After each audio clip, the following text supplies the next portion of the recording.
मैं एडवोकेट शानी इलाही, Mumbai high court का एक लॉयर, और मैं आज आपको डॉक्टर कफील खान के केस के बारे में कुछ महत्वपूर्ण जानकारी देना चाहता हूँ।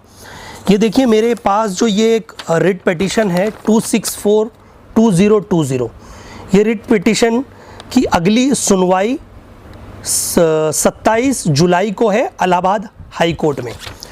और मैं ये बता दूं कि इसके चीफ जस्टिस जो कोरम जस्टिस हैं शशिकांत गुप्ता, मंजू रानी चौहान जो डिवीज़न बेंच हैं, ये इसकी अगला फाइनल ऑर्डर ये पास करेंगे, फाइनल ऑर्डर की स्टेज पर है। अब मैं आपको बता दूं कि कफील खान के ऊपर एनएसए एक्ट कैसे लगाया गया। कफील खान एक जाने मानी शख्सियत जिन्होंने बीआरडी मेडिकल कॉलेज हॉस्पिटल में ऑक्सीजन की कमी होने के कारण अपनी जेब से पैसे लगा के कई बच्चों की जानें बचाई थी। उसके बाद उत्तर प्रदेश की सरकार और वहाँ के मुख्यमंत्री जी बहुत बौखला गए और उसके बाद उन्होंने ये कहा कि डॉक्टर कफील कौन है, अच्छा तू डॉक्टर कफील है, ये अल्फाजों में डॉक्टर कफील से बात की, अब तुझे मैं सबक सिखाता हूँ, ऐसा स्टेटमेंट डॉक्टर कफील ने अपने स्टेटमेंट में दिया। उसके बाद डॉक्टर कफील 56 दिनों तक मथुरा जेल में थे। उसके बाद उनकी वहाँ से बेल हुई और बेल होने के बाद भी उन्हें जेल से रिहा नहीं किया, उनके ऊपर आनन फानन में एनएसए एक्ट लगा दिया गया। अब मैं ये बता दूं ये एनएसए एक्ट क्या है और एनएसए एक्ट किसे कहते हैं। एनएसए एक्ट राष्ट्रीय रसूखा कानून जो रहता है एंड नेशनल सिक्योरिटी एक्ट, इसमें 18 सेक्शन होते हैं और ये एक्ट 23 सितंबर 1980 में इंदिरा गांधी जी की जो गवर्नमेंट थी उसमें ये लागू किया गया था।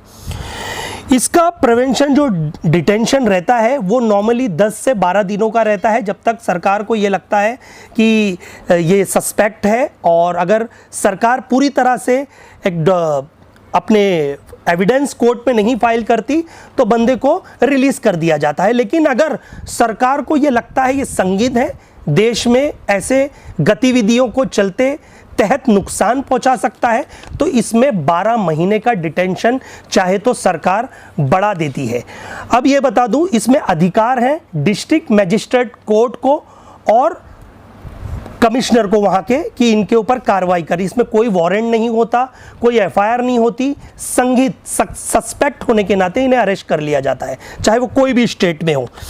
उसके बाद ये मैं बता दूं, इसे सेंट्रल गवर्नमेंट के पास अधिकार होता है, स्टेट गवर्नमेंट के पास अधिकार होता है और डिस्ट्रिक्ट मजिस्ट्रेट के पास इसका अधिकार होता है। और सबसे बड़ी बात, इसमें आप कोई एडवोकेट अपॉइंट नहीं कर सकते जब तक ये डिटेंशन में है। लेकिन आपके पास एक प्रावधान होता है कि आप हाई कोर्ट में अपील कर सकते हैं, जैसे कि डॉक्टर कफील के परिवार ने की। अब मैं ये बताऊं, ये पिटीशन जो है 264/2020 जो इलाहाबाद हाई कोर्ट में है, जिसकी अगली सुनवाई जो स्टेज पे है फाइनल ऑर्डर के, और सुनवाई उसकी 27 जुलाई को है।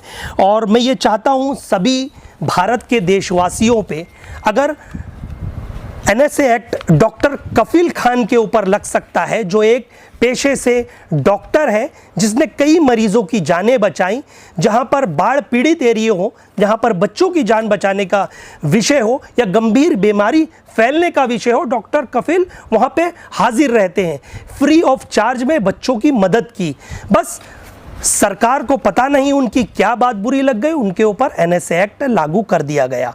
अब मैं ये बताऊं, एनएसए एक्ट इतना संगीन जुर्म है, ऐसा एक एक्ट है कि भैया इसमें आप आवाज़ नहीं उठा सकते, आपको बिना एफआईआर बिना वारंट के अरेस्ट कर लिया जाता है और जेल में डाल दिया जाता है। अब मैं ये कहना चाहता हूँ, हाल ही में आपने दिल्ली के दंगे देखे, ऐसा मैं नहीं कह रहा हूँ, दिल्ली माइनॉरिटी कमीशन की एक रिपोर्ट आई, उसमें ये क्लियर कट कहा गया है कि दिल्ली में जो दंगे हुए उसे भड़काने में कपिल मिश्रा का हाथ है, उसे भड़काने में अनुराग ठाकुर का हाथ है, प्रवेश वर्मा का हाथ है, रागिनी तिवारी का हाथ है, कपिल गुज्जर का हाथ है, या गोपाल नामक जिसे सरकार ने और वहाँ दिल्ली पुलिस ने नाबालिग करार दे दिया उसका हाथ है। गोपाल वही लड़का है जिसने जामिया के स्टूडेंट्स पे गोली चलाई, बाद में उसे रिहा कर दिया जाता है ये कह के वो नाबालिग है। कपिल गुज्जर वही है जिसने शाहीन बाग की महिलाओं पे जो सीएए के अगेंस्ट में प्रोटेस्ट कर रही थी उनके ऊपर गोलियां चलाने की कोशिश की, उसे बेल दे दी जाती है। कपिल मिश्रा तो बहुत चर्चित चेहरा है, जिन्होंने ट्रंप जब हिंदुस्तान आए थे, दिल्ली में थे, तो उन्होंने डीसीपी के सामने ये स्टेटमेंट ऑन रिकॉर्ड दिया है कि हम तो ट्रंप के जाने तक रुके हैं, जब ट्रंप चले जाएंगे तो इन्हें हम अच्छा सबक सिखाएंगे और इन्हें बताएंगे सीएए होता क्या है, एनआरसी होता क्या है, फिर इन्हें इनकी जगह पहुंचाएंगे। उसके बाद अनुराग ठाकुर का एक स्टेटमेंट आता है, देश के गद्दारों को गोली मारो सालों को। मैं ये पूछना चाहता हूं कि देश के गद्दार हैं कौन और गोली मारने की आप बात किसे कर रहे हैं? ये संविधान में आर्टिकल 14 कहता है, आर्टिकल 19 कहता है, ये भारत देश सभी का है, आपका है। इस देश में लोकतंत्र है, डेमोक्रेसी है, हमें बोलने का अधिकार है, अपनी बात रखने का अधिकार है, लेकिन कहीं ना कहीं उसे तोड़ा जा रहा है। डॉक्टर बाबा साहेब के बनाए हुए संविधान को आज कहीं ना कहीं छेड़छाड़ करने की कोशिश की जा रही है। अब तो खुलेआम ये दिखने लगा है कि सरकार की एक मंशा है कि दलित और मुसलमानों पे सीधा सीधा इसी तरह से अटैक किया जाए।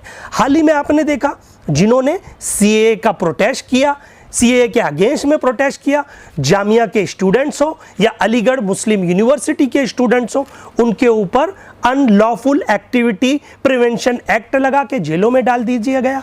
जबकि आपने खुलेआम देखा कि वहां पर एवीपी के कार्यकर्ता जवाहरलाल यूनिवर्सिटी में घुसते हैं, स्टूडेंट्स को मारते हैं, वहां की अध्यक्षा को मारते हैं, फिर भी सरकार उनके ही खिलाफ केस दर्ज कर देती है। अब सबसे महत्वपूर्ण बात बताना चाहता हूं, सस्पेंडेड डीएसपी जम्मू कश्मीर दविंदर सिंह, जिसे दिल्ली पुलिस ने बेल दे दी गई क्योंकि दिल्ली पुलिस फेल हो गई चार्जशीट फाइल करने में।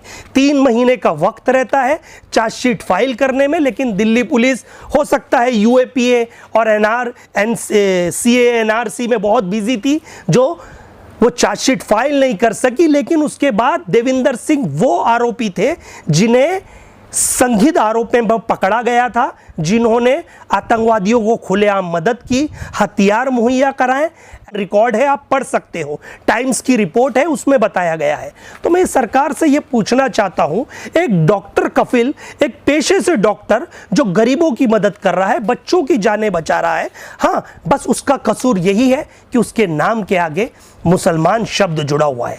अगर डॉक्टर कफिल के पास आगे डॉक्टर कपिल होता तो शायद वो जेल से रिहा हो जाते। मैं उन लोगों से ये हाथ जोड़ के नम्र विनंती करता हूं, रिक्वेस्ट करता हूं कि डॉक्टर कफिल की फैमिली बहुत परेशान है और उनकी मिसेज ने खुद एक स्टेटमेंट दिया है कि आप लोग इस आवाज़ को दबने ना दें। पूरा हिंदुस्तान, पूरा भारत उनके साथ है। साथ ही साथ मैं अपोजिशन पार्टी के लीडरों से भी रिक्वेस्ट करना चाहता हूं, चाहे वो कोई पार्टी से हो, आइए डॉक्टर कफिल खान की मदद कीजिए। लेकिन डॉक्टर कफिल खान के आड़ में कुछ लोग, किन्होंने मथुरा जेल का पुराना वीडियो रिलीज कर दिया, किसी ने कहा उनकी बेल हो गई, कि तरह तरह की बातें हो रही हैं। ऐसा कुछ नहीं हुआ है। 27 जुलाई यानी मंडे को उनकी अगली हियरिंग है और फाइनल स्टेज पे ये ऑर्डर पास करने की हियरिंग है। अब देखिए, ये 2-3 हियरिंगों से तो डेट टाली जा रही है। कभी आपको पता है देश में कोरोना वायरस की महामारी चल रही है, पूरा हिंदुस्तान नहीं पूरी दुनिया जूझ रही है। लेकिन हाल ही में लास्ट डेट में ये कहा गया कि पेंडेमिक की वजह से इलाहाबाद में कुछ कोर्ट में ऐसे पाए गए हैं जिन्हें कोरोना वायरस पॉजिटिव मिला है, इसलिए वहाँ पर केमिकल ये करना है, तरह तरह की बातें की गई।